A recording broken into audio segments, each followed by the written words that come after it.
नमस्कार विद्यार्थियों, आप सभी का पुनः एक बार इस श्रृंखला में स्वागत है जिसमें हम पाठ्यचर्या पर्यंत भाषा विषय से संबंधित विभिन्न मुद्दों पर आपसे बात करते हैं। आज का शीर्षक है पाठ्यचर्या पर्यंत भाषा में आकलन। जैसा कि आप सभी जानते हैं कि आकलन की जब हम बात करते हैं और खास तौर पर जब हम भाषा के शिक्षक नहीं हैं, किसी विषय के शिक्षक हैं, तो हमारे सामने यह प्रश्न उठता है, आकलन किसका? भाषा का या विषय वस्तु का? विषयगत शिक्षण, चाहे वह विज्ञान हो, गणित हो, सामाजिक विज्ञान या कोई अन्य विषय, इनमें सदैव यह द्वंद्व रहा है कि किसका आकलन किया जाए। क्या भाषा का आकलन और विषय वस्तु का आकलन एक दूसरे से भिन्न है? जरा सोच कर देखिए। अक्सर व्याकरण, वर्तनी, वाक्य विन्यास, विचारों के भाषागत संगठन, इन सबको भाषा का क्षेत्र मान लिया जाता है और विषय विशिष्ट संकेतकों, चिन्हों, किसी विषय से जुड़ी तकनीकी शब्दावली, इन सबको किसी विषय का क्षेत्र माना जाता है। परंतु क्या वास्तव में ऐसा हो पाता है? क्या एक विषयगत शिक्षक होने के नाते यदि किसी विद्यार्थी के उत्तरों में भाषाई अशुद्धियां हैं तो क्या हम उनको अनदेखा कर पाते हैं? वास्तव में भाषा और विषयगत ज्ञान इतने घुले मिले हैं कि उन्हें अलग कर पाना संभव ही नहीं। वास्तविकता तो यह है कि प्रत्येक विशिष्ट विषय वस्तु की अपनी विशिष्ट भाषाई आवश्यकताएं भी होती हैं। विज्ञान की अपनी भाषाई आवश्यकताएं हैं, गणित की अपनी भाषाई आवश्यकताएं हैं, सामाजिक विज्ञानों की अपनी भाषाई आवश्यकताएं हैं। ऐसे में भाषा को अलग नजरिए से देखने के स्थान पर आवश्यकता है कि हम उसे विषयगत परिप्रेक्ष्य में ही देखें। अतः भाषा को विषयगत परिप्रेक्ष्य में ही देखा जाना चाहिए। आप सोचकर देखिए, क्या गणित, विज्ञान या इतिहास में समान भाषाई तत्व होते हैं? बहुत से तत्व समान हो सकते हैं, लेकिन बहुत से तत्व ऐसे होते हैं जो केवल गणित में हो सकते हैं, विज्ञान में नहीं, जो गणित और विज्ञान में हो सकते हैं, इतिहास में नहीं, जो विज्ञान में हो सकते हैं, गणित और इतिहास में नहीं, या इतिहास में हो सकते हैं, गणित और विज्ञान में नहीं। यदि ये अलग अलग होते हैं तो इन्हें इनके विषय से भिन्न रखकर ना तो देखा जा सकता है, ना ही इनका आकलन हो सकता है। आकलन में बच्चे के भाषाई विकास के स्तर का ध्यान रखा जाना चाहिए। हम जिस भी विषय का आकलन करें, उस विषय में उस बच्चे की जो आयु है, जो उसका विकास का स्तर है, क्या उस बच्चे का भाषाई विकास भी उस स्तर तक हुआ है, इसका ध्यान हमें रखना होगा। अतः हम ये नहीं कह सकते कि भाषागत आकलन विषयगत आकलन से भिन्न है। आइए देखें हम अधिगम उद्देश्यों का निर्धारण करते कैसे हैं। हम सभी शिक्षक ये जानते हैं कि भाषाई उद्देश्य विषयगत उद्देश्यों से पूर्णतः जुड़े होते हैं। जब आप किसी प्रकरण या पाठ का निर्धारण कर लें तो आपको दोनों प्रकार से उद्देश्यों पर चिंतन करना चाहिए, अर्थात विषयगत उद्देश्यों के साथ ही उन उद्देश्यों की पूर्णता के लिए आवश्यक भाषाई कौशलों की आवश्यकता भी होती है। तो उन भाषाई कौशलों से जुड़े उद्देश्यों को भी आपको ध्यान में रखना चाहिए। किसी भी प्रकरण या पाठ की विषय वस्तु की भाषा सामान्यतः एक शिक्षक के लिए भाषागत अधिगम उद्देश्यों के निर्धारण में सहायक होती है। विज्ञान की भाषा विज्ञान से जुड़े भाषागत अधिगम उद्देश्यों के निर्धारण में सहायक होगी। गणित की भाषा गणित से जुड़े भाषागत अधिगम उद्देश्यों के निर्धारण में सहायक होगी। अर्थात किसी भी पाठ या प्रकरण की विषय वस्तु और उसकी भाषा दोनों एक दूसरे से जुड़े होते हैं।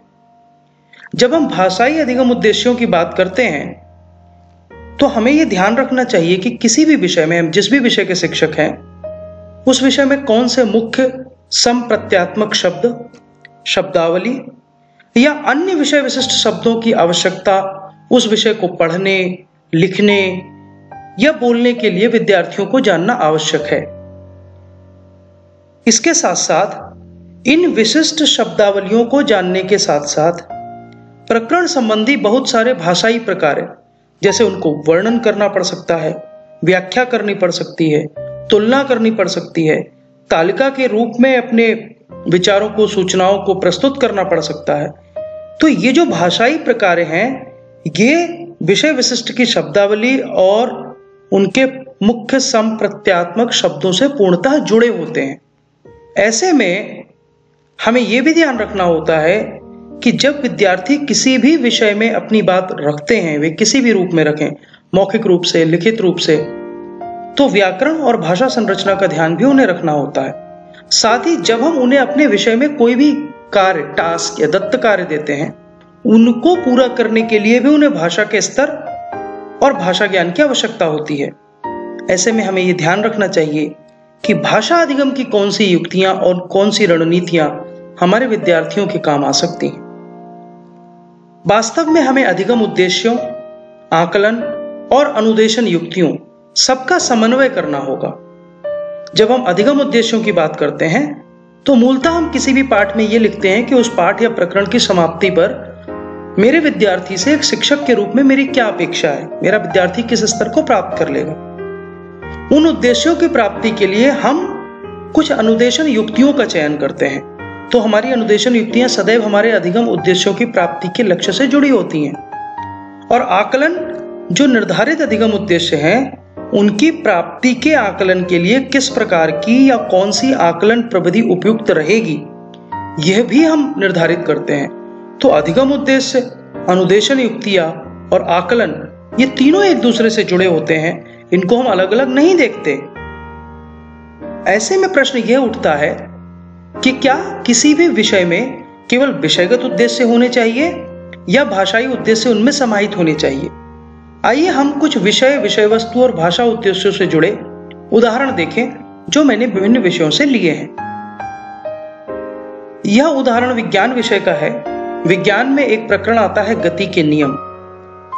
यदि हमें गति के नियम पढ़ाने हैं तो इसका विषयगत उद्देश्य, जिसको कई बार शिक्षक केंद्रित उद्देश्य भी कहते हैं, वह हो सकता है कि मैं अपने विद्यार्थियों को गति के नियमों से परिचित कराना चाहता हूं। तो मेरा विषयगत उद्देश्य होगा विद्यार्थियों को गति के नियमों से परिचित कराना।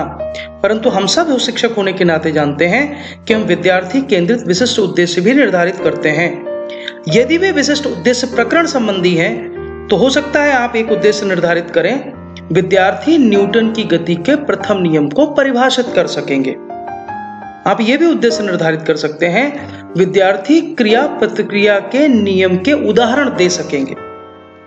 ये तो प्रकरण संबंधी विशिष्ट उद्देश्य हुए। परंतु यदि इन्हीं विशिष्ट उद्देश्यों को हमें भाषागत दृष्टि से लिखना हो और भाषाई उद्देश्यों को इनमें समाहित करना हो, तो हमारे उद्देश्य की भाषा हो सकती है, विद्यार्थी न्यूटन की गति के नियमों की परिभाषा लिख सकेंगे। अर्थात लेखन कौशल यहां स्पष्ट हो गया पहले विशिष्ट उद्देश्य में। पहले हमने उद्देश्य लिखा था विद्यार्थी न्यूटन की गति के प्रथम नियम को परिभाषित कर सकेंगे। हमने ये कहीं नहीं लिखा कि वे परिभाषा बोलकर सुनाएंगे, वे परिभाषा लिखकर सुनाएंगे। अर्थात हमने वहां पर भाषाई तत्व ध्यान नहीं दिया। परंतु यदि हम भाषाई तत्व को अपने प्रकरण तत्व से जोड़ें तो हमारा उद्देश्य हो जाएगा विद्यार्थी न्यूटन की गति नियमों की परिभाषा लिख सकेंगे। अर्थात लेखन कौशल की बात होगी। इसी प्रकार पहले हमारा उद्देश्य था विद्यार्थी क्रिया प्रतिक्रिया के नियम के उदाहरण दे सकेंगे। अब हम ये लिख सकते हैं विद्यार्थी क्रिया प्रतिक्रिया के नियम के उदाहरण मौखिक रूप से बता सकेंगे। अर्थात हमने मौखिक वाचन कौशल को इसमें समाहित कर लिया। मैंने एक उदाहरण लिया है जो गणित विषय से जुड़ा है। गणित विषय में विषयगत उद्देश्य हो सकता है, यदि मेरा प्रकरण वर्ग और आयत है, कि विद्यार्थियों को समकोणीय चतुर्भुजाकार आकृतियों से परिचित कराना। अर्थात वर्ग और आयत वे दोनों समकोणीय चतुर्भुजाकार आकृतियां होती हैं। प्रकरण संबंधी विशिष्ट उद्देश्य हो सकते हैं कि विद्यार्थी वर्ग के लक्षणों की पहचान कर सकेंगे, विद्यार्थी वर्ग और आयत में अंतर स्पष्ट कर सकेंगे। लेकिन फिर यहां आप देखें, हमने भाषा संबंधी उद्देश्यों को अभी नहीं जोड़ा। यदि इन्हीं विशिष्ट उद्देश्यों में मैं भाषाई उद्देश्यों को समाहित करूं तो मेरा पहला उद्देश्य होगा विद्यार्थी वर्ग के लक्षणों की पहचान मौखिक रूप से बता सकेंगे। अर्थात यहां हमने मौखिक वाचन कौशल को जोड़ लिया। अब मेरा उद्देश्य है विद्यार्थी वर्ग और आयत में अंतर उदाहरण सहित लिख सकेंगे। अर्थात हम प्रकरण संबंधी विशिष्ट उद्देश्य और भाषाई लेखन कौशल संबंधी उद्देश्य दोनों को एक साथ जोड़ लेंगे। तो इसी के आधार पर फिर हम आकलन करेंगे। आइए सामाजिक विज्ञान का एक उदाहरण देखें।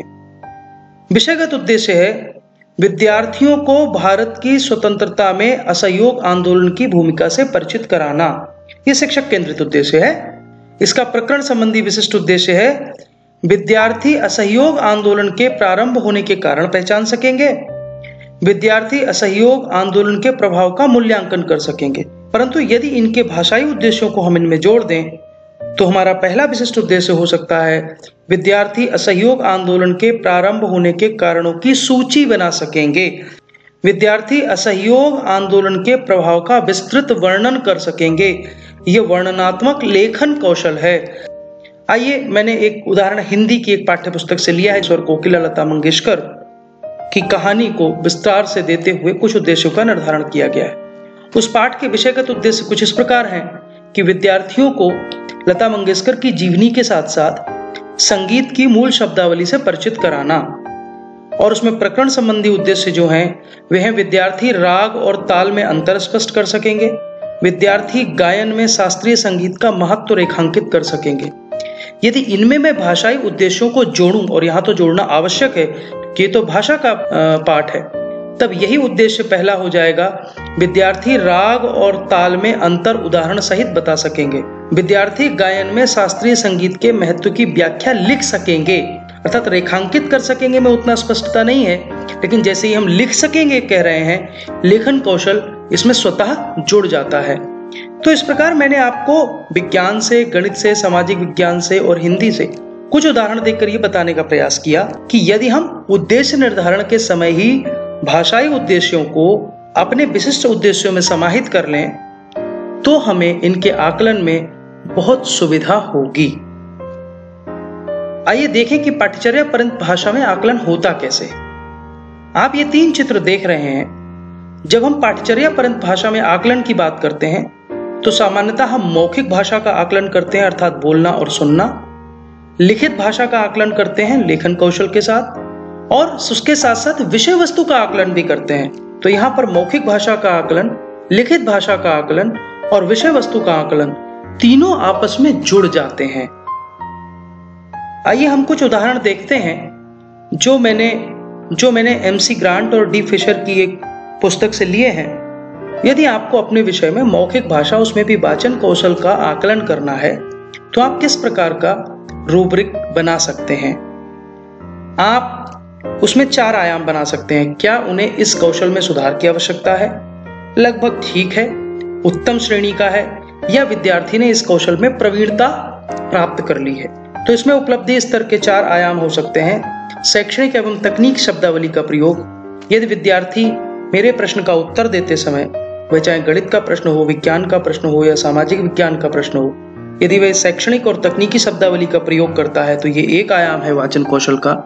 विषय वस्तु के विचारों में संबंध निर्माण कर सकता है। विषय वस्तु में जो विभिन्न संप्रत्यय और विचार हैं, क्या उनमें संबंध निर्माण करके, उनमें उचित व्याकरण का प्रयोग करके, और जब वे अपने विचारों को प्रस्तुत करता है तो क्या उसके विचारों में एक तार्किक सातत्य उपलब्ध है। आपको जब वो बात कर रहा है तो क्या आपको उसके विचारों में तार्किक सातत्य दिखाई दे रहा है। यह मौखिक भाषा के आकलन के कुछ आयाम हो सकते हैं। ऐसे ही जब आप उसी विषय में श्रवण आयाम पर आकलन करें तो यदि विद्यार्थी आपसे आपकी कक्षा में किसी भी विषय, चाहे आप गणित पढ़ा रहे हो, विज्ञान पढ़ा रहे हो, सामाजिक विज्ञान पढ़ा रहे हो, अर्थशास्त्र पढ़ा रहे हो, वह स्पष्टीकरण है तो यदि प्रश्न पूछता है तो क्या उसके प्रश्न लगभग ठीक है, उत्तम है, या उसकी भाषाई प्रवीणता उसमें है। जो अध्यापक या वक्ता उनको बताता है, क्या वे उनके विचारों का अर्थ ग्रहण कर पाते हैं ठीक से, ये श्रवण का एक आयाम है। क्या वे उनके विचारों की पुनर्रचना कर सकते हैं, अर्थात अपने शब्दों में उन्हें पुनः लिख सकते हैं, पुनः प्रस्तुत कर सकते हैं, और क्या वे आपने जो उन्हें बताया उसका विश्लेषण कर पा रहे हैं। तीसरा आयाम लिखित भाषा के आकलन का है। चूंकि आप अपने प्रत्येक विषय में लिखित परीक्षाएं लेते हैं, चाहे वे परीक्षाएं पारंपरिक तौर पर हो या आप कक्षा में एक परीक्षण, छोटे परीक्षण के रूप में ले रहे हो, तो फिर वे आयाम आते हैं कि क्या उन्होंने अपने प्रश्नों का उत्तर लिखते समय शैक्षणिक और तकनीक शब्दावली का ठीक से प्रयोग किया, क्या विषय वस्तु के विचारों संप्रत्ययों में संबंध स्थापित हुआ, क्या उन्होंने भाषा की दृष्टि से उचित व्याकरण का प्रयोग किया, क्या उन्होंने अपने विचारों को एक कंटिन्यूटी में, एक सातत्यता में, वो भी तार्किक रूप से प्रस्तुत किया और उसके आधार पर आप उनका आकलन कर सकते हैं। और इसका चौथा आयाम है विषय वस्तु का ज्ञान। क्योंकि आप एक विषय के शिक्षक हैं, विषय वस्तु के ज्ञान का भी आप आकलन करते हैं। ऐसे में जो दी गई विषय वस्तु है, क्या उसकी सटीक जानकारी उनको है? जो भी आपने प्रत्यात्मक विचार उनके समक्ष रखे हैं, क्या उनके बीच संबंधों की समझ उनमें विकसित हुई है? क्या उनको सैद्धांतिक जानकारी का बोध हुआ है? या जो भी संप्रत्यय आपने अपने विषय में उनके समक्ष प्रस्तुत किए, चाहे वे विज्ञान है, गणित है, सामाजिक विज्ञान है, क्या इन संप्रत्ययों के प्रयोगात्मक और व्यवहारिक अनुप्रयोगों का बोध उनको हुआ है? और ये चारों आयाम हैं।